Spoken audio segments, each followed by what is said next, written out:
Hello hello, je vais te partager aujourd'hui une vidéo qui sera plutôt comme une mini formation un petit peu spéciale aujourd'hui sur le thème de la motivation en anglais, sur comment tu vas réactiver, comment tu vas activer ta motivation en anglais. Alors tu peux venir la revoir hein, si tu veux encore et encore parce qu'elle va être un petit peu longue j'avoue, mais bon voilà, sinon tu peux la mettre en bruit de fond pendant que tu es en train de faire la vaisselle, que tu es dans les transports ou bien voilà, que tu es en train de replier ton bac et chaussettes, ok? Alors pourquoi cette mini formation sur la motivation?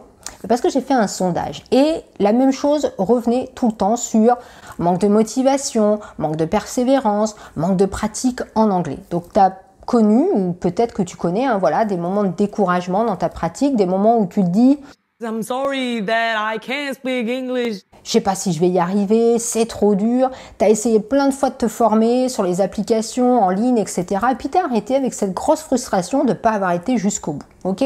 Alors je suis Fanny, coach et formatrice en accent et prononciation anglophone. Je suis créatrice de la méthode Listen Module Speak pour parler anglais comme un natif.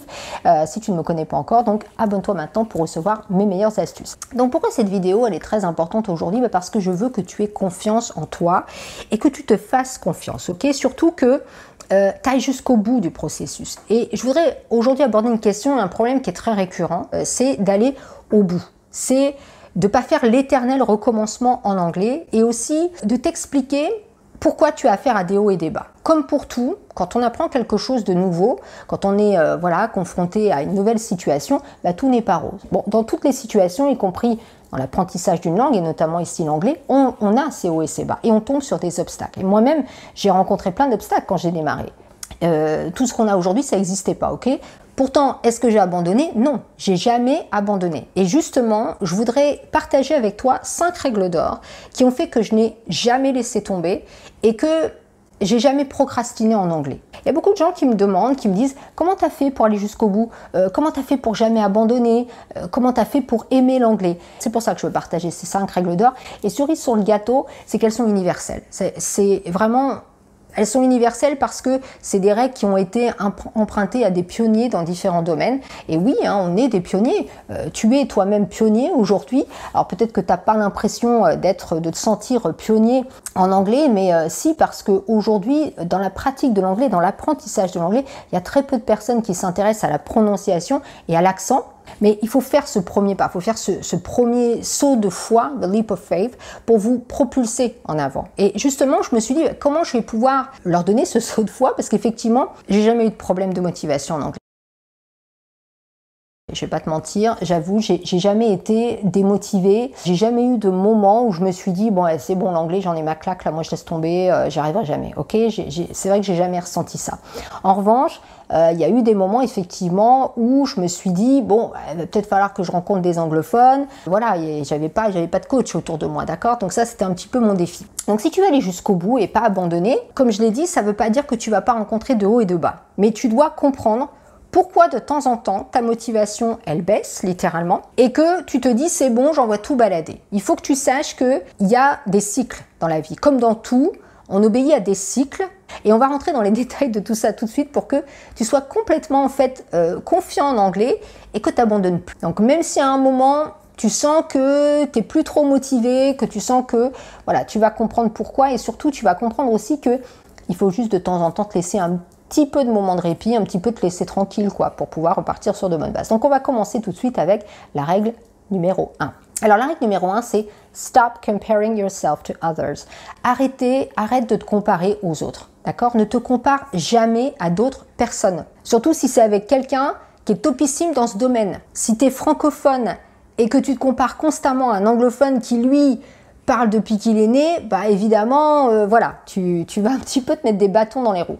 Mais par contre, ce que je t'invite à faire, c'est, et ça je le demande à tous mes élèves, hein, dans mes formations, dans mes coachings, ce que je fais systématiquement, c'est que je leur demande de s'enregistrer au début de la formation, au début de leur apprentissage, parce que il faut toujours garder en fait une trace de qui on était ou comment on était au départ et comment après on est à l'arrivée. C'est pour ça qu'on se réenregistre à la fin. Donc tu maîtrises pas tout, mais après à force de pratiquer, eh bien, tu vas être de plus en plus à l'aise. Et donc, il faut garder une trace de cette évolution parce qu'à chaque fois, il faut aller te comparer à toi-même, ton toi du passé, d'accord? Pas ton toi imaginaire qui réussit pas ou par exemple, aller te comparer à un collègue de travail qui, lui, il est super à l'aise. Well, I don't want to brag, but that would be me. Et toi, t'arrêtes pas de te dire « Ah là là, moi je suis nul, j'y arriverai jamais ». Pitié, ne te compare pas. D'abord parce que c'est un vrai piège pour douter de tes capacités. Et alors sur les réseaux sociaux, là, on a la dose. Et en plus, tu te rends pas service. Ça sert à quoi?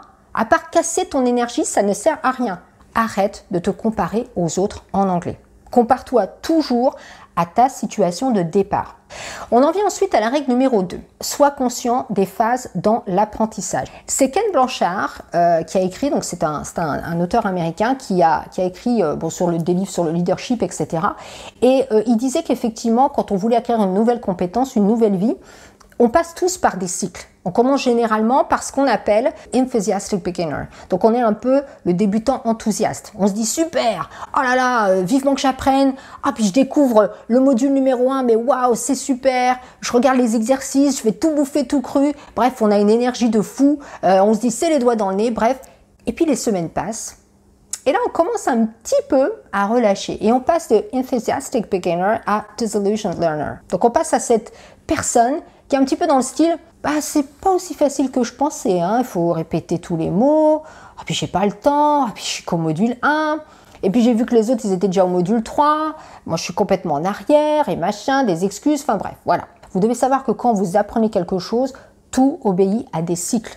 Donc si à un moment donné vous sentez que vous arrivez dans cet état intérieur négatif, c'est que vous êtes passé de débutant enthousiaste à apprenant désillusionné. Mais sachez que vous ne resterez pas éternellement dans cet état. En fait, c'est un petit peu comme je l'ai dit tout à l'heure, les saisons. Hein, vous étiez en été, puis après on descend en automne, et puis après on est en hiver. Après on retourne au printemps. Vous allez suivre cette courbe où vous allez sentir qu'à un moment, vous vous relâchez un petit peu, vous n'êtes plus au top, vous n'êtes plus aussi engagé. Et puis vous allez un petit peu décrocher parce que soit vous saturez ou vous dites c'est bon, j'ai eu ma dose, c'est pas aussi facile. Et bien vous allez revenir à un moment donné, vous allez revenir plus fort. Donc ça veut dire que si vous sentez qu'à un moment vous êtes plus aussi enthousiaste, c'est pas grave, ok? N'ayez pas peur, ne vous bloquez pas, ça veut pas dire que tout est foutu, même si vous pensez oh, encore une formation, encore un contenu dans lequel j'ai voulu m'investir et puis j'y suis pas arrivé, puis j'ai jeté de l'argent par les fenêtres. Faites un break. Faites une pause, revenez en champion ou en championne. C'est aussi simple que ça, mais c'est vrai. Moi, combien de fois ça m'est arrivé, des formations, j'étais super intéressée. Et au début, je me rappelle, je me disais, oh, vivement que le module se débloque. Et puis le module s'est débloqué. Et c'était génial. Et puis je me rappelle, une fois, je suivais une formation et je suis tombée sur un os. Je me rappelle avoir suivi une formation il y a des années, en 2014. C'était un modèle sur faire des vidéos, faire des présentations en vidéo. Et moi, à l'époque, j'étais terrorisée par la vidéo. D'ailleurs, je me rappelle, la première vidéo que j'ai faite, c'était une vidéo Powtoon. Et puis après, les vidéos où je me filmais face caméra, c'était la misère pour moi. Plus je me regardais, plus je me disais oh là là, c'est horrible, j'avais pas confiance en moi, j'étais pas à l'aise, je me regardais sur toutes les coutures. Je suis sortie après de ma zone de confort. Donc à un moment, effectivement, j'arrive dans ce module et je baisse les bras. Et je me dis, je vais jamais y arriver. J'ai laissé tomber pendant 4 mois. 4 mois. En plus, je faisais plein de trucs à côté, ça marchait pas, donc c'était vraiment la totale. Et puis je me suis dit, c'est pas pour moi, c'est foutu, c'est foutu. Je laisse tomber. Donc il y a une grosse alerte émotionnelle négative là, qui voulait juste dire, ok, fais un break. Ok, donc j'ai fait cette pause, j'ai laissé de côté, mais au fond de moi, il y avait une petite voix là qui disait « t'as abandonné trop tôt ». Ou ok, tu fais une pause, mais tu vas revenir de plus belle. Effectivement, je suis revenue, j'avais fait le plein d'énergie, et puis j'ai pu passer outre. Ok, donc j'avais juste besoin de souffler un petit peu. Tout ça, je l'ai compris en étudiant ça. Et en étudiant effectivement cette étude de Ken Blanchard. Je me suis dit, c'est exactement ça en fait. Et c'est pour ça que je veux partager ça avec toi aujourd'hui, parce que je sais qu'à un moment, tu vas être confronté à ces automnes, à ces hivers, où l'apprentissage, ou ce que tu entreprends, tu te dis c'est foutu, c'est trop dur, j'y arriverai jamais. En fait, tu vois, t'es pas nul en anglais, ou c'est pas la méthode qui va pas, quoique après, bon, je connais pas toutes les méthodes. C'est tout simplement que tu as besoin de faire une pause. Voilà, que peut-être que tu satures, peut-être que tu te mets trop de pression, tu veux faire trop de choses à la fois. Et là, tu as ton corps qui est simplement en train de t'envoyer un petit signal de dire hey, trouve le frein là. Écoute-toi et dis-toi que tout obéit à un cycle et que tu vas revenir sans problème à cet état d'enthousiasme. Ok?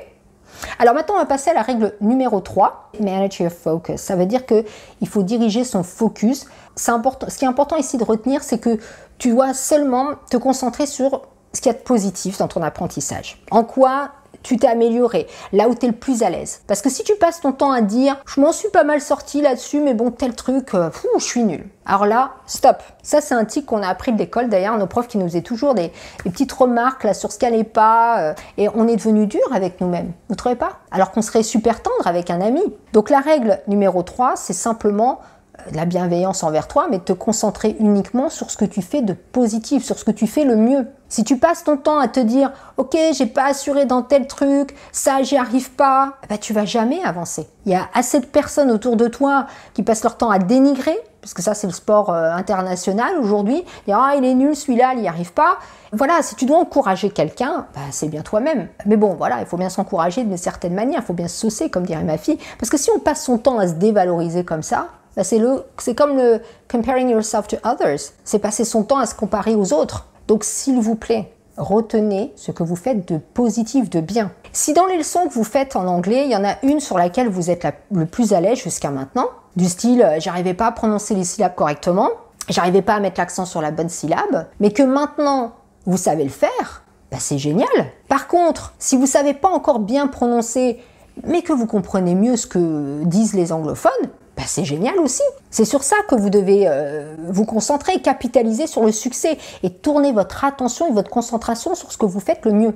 D'accord? Ça, c'est très important. Golden rule number 4, règle numéro 4, don't dwell on mistakes. Au contraire, celebrate them, célébrez-les. Think like pioneers. Remember pioneers. Qu'est-ce que je veux dire par là?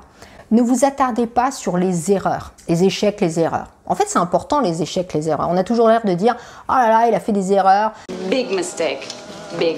Huge. Mais si on ne fait pas d'erreurs, on n'apprend pas. On dit toujours qu'il faut retenir de ces erreurs. On fait des erreurs parce que, au début, on n'a pas compris le truc. Il y a quelque chose qui nous a échappé, mais on se trompe. On corrige le tir, on fait plus ces erreurs. Mais ça ne sert à rien de s'attarder dessus.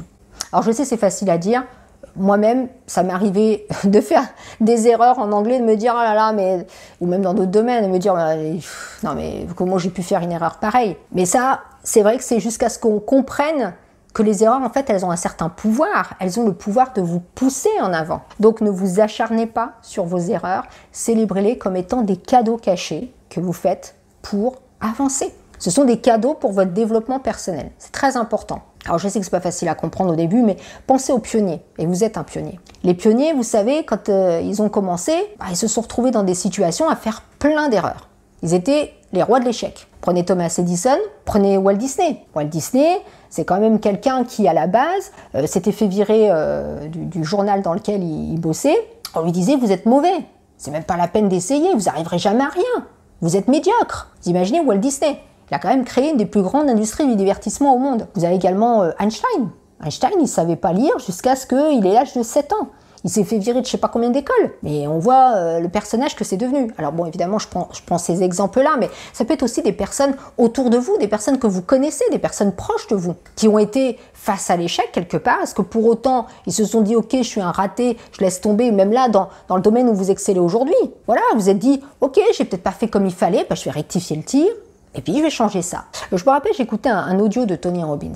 Et dans cet audio-là, c'est très intéressant parce qu'il posait toujours la même question à l'assistance et il disait « Combien de fois est-ce que vous devez recommencer avant d'abandonner ?» Vous imaginez, vous vous lancez dans un truc et ça ne marche pas. Qu'est-ce que vous faites? Et donc, les gens ils disaient « Change your approach. » Changez l'approche. Ok, et si vous recommencez et que ça ne marche toujours pas, qu'est-ce que vous faites? Change. Ok, mais si encore une fois, le changement...